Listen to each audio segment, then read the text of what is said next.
Good evening, sir. Myself, Miss Swarda Jadhav from Class 9, here to present some information about my topic, which is cyber security for education system. Before I begin with my topic, I would like to give some information about cybercrime. Now, what is cybercrime? Cybercrime is basically a criminal activity done by an unauthorized access through internet or computers. Now, there are five types of cybercrime. First is virus, second is adware, third is Trojan horse, fourth is ransomware, which is also called as malware, and fifth is phishing. Among these five types, phishing is the most common type, which is used by the hackers to steal out the information from our system. Phishing is a type of instant messages or emails which is used to trick the users to steal out all the sensitive information like name, address, credit card numbers, UPI code, bank details and many more, and this information is sent to the another third party to gain money, or the hacker use this information for himself to extort money from the user. Now, to prevent all these cyber attacks or to reduce the risk of these cyber attacks, we have a solution called cyber security. Cybersecurity is a word which itself says cyber means internet and security means protection. Cybersecurity is a protection of internet connected systems such as hardware, software, and data from the cyber threats. The practice of this cybersecurity can be done by an individual or a group of persons to protect against the unauthorized access to the data centers and other computerized systems too. Now, the education sector is considered to be the highly vulnerable to the cyber threats. Why? We will discuss about this further. But first, let me tell you that the report of 2018 Education Cybersecurity suggests that the education institutions are struggling with various things like application security, endpoint, lack of resources, lack of awareness, and lack of knowledge are the various reasons for the struggling of these various things. Now, as I said first, that the education sector is considered to be the highly vulnerable to the cyber threats.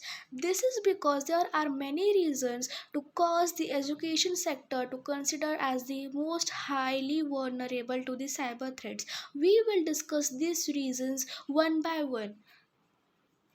The first reason is students browsing the internet for information and such learning purposes are prone dangerous cyber attacks. Yes, we all know that during the COVID period, students have made a huge use of the internets and browsers to search the information related to their homeworks, assignments, and projects. Due to this browsing the internet, there was the high chance of cyber attacks and it could steal the information of the students too.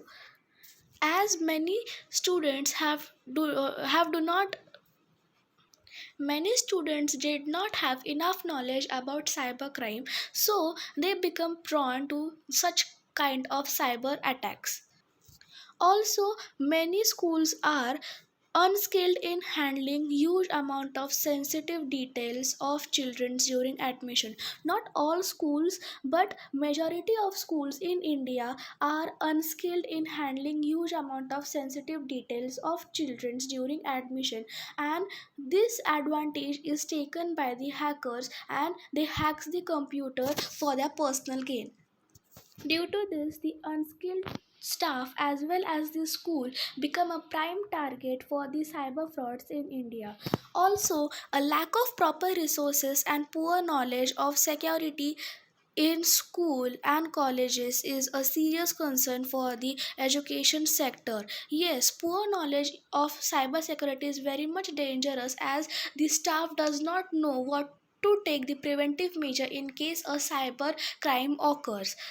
In this case, proper training should be given to every school so that they could take the preventive measures at the time of cyber attack.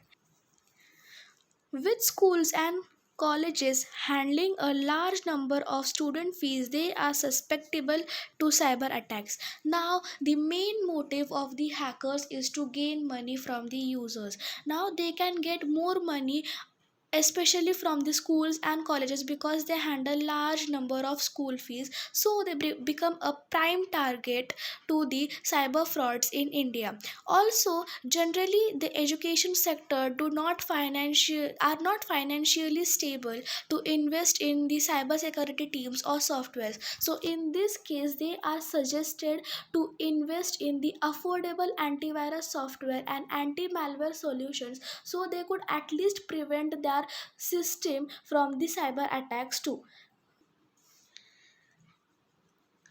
Now we have also seen that in various school, children's bring their own devices for the purpose of learning or education. Now because of this many devices in a same area, it increases the difficulty of securing a wider network without any protection. And because this lack of protection, the hackers can easily. The year of 2020 was a record breaking year of cyber attacks because it was a period of COVID 19 in which all the education sector switched into the online learning, and due to this there was a sharp increase in the remote learning and the virtual classrooms. Due to this, the education sector experienced a record breaking year of cyber attacks in 2020.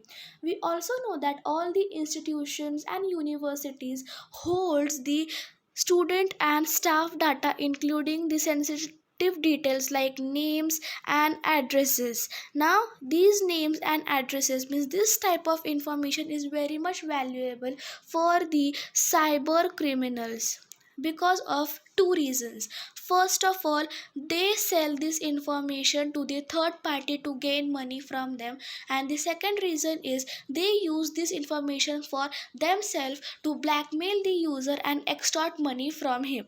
Now, as I first told that the main motive of the hacker is only to gain the money, we all know that the universities and college handle a large amount of student fees, so they are the prime target for the cyber criminals.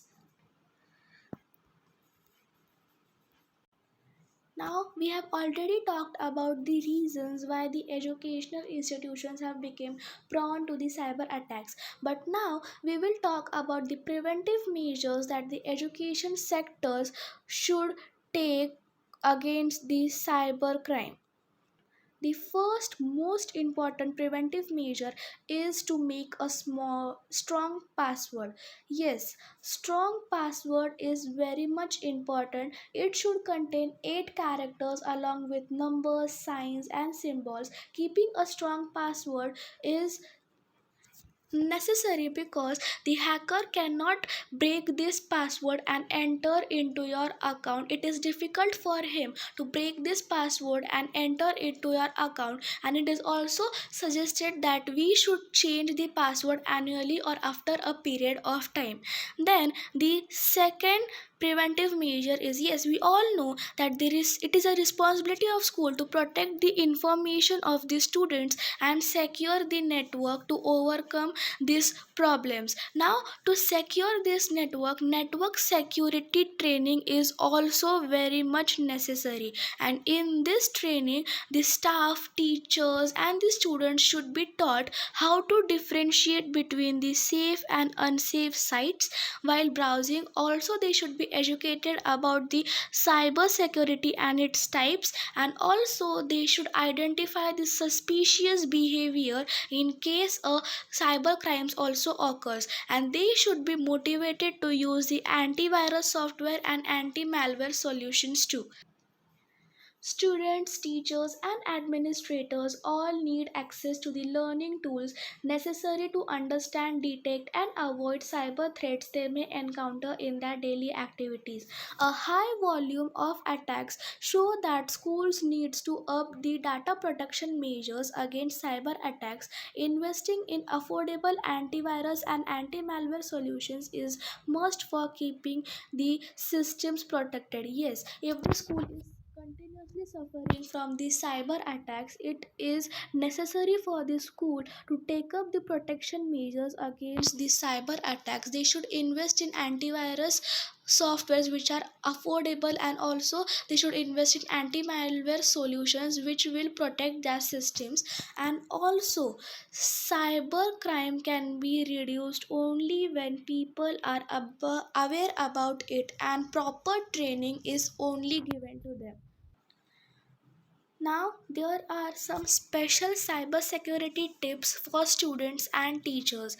The first is we should keep the software up to date. Yes, if we have installed the software in our system, it is necessary to update it regularly. A old version of the software can be very easy for the hacker to hack the computer. So in this case, we should always keep our software up to date. And yes, I have already told that we should also choose the strong pass. Another important tip is avoid clicking on email links or opening attachments. Yes, we should not click on the email links which are unknown to us and which are sent by the senders you don't know, as it has a high security risk. If we open this unknown emails or opening attachments, it can lead to installing malware automatically without any user's knowledge, and your system can get hacked quickly. In this case, staff and faculty should be regularly reminded how to check if the senders is legitimate before clicking on anything. A special tip for students and teacher: if we want to learn the online training, if we want to take the online training which is free of cost, we can go on the cyber security hub which is provided on the all the browsers. By taking this training, we can get enough knowledge about the cyber security and also the cyber crimes and its types.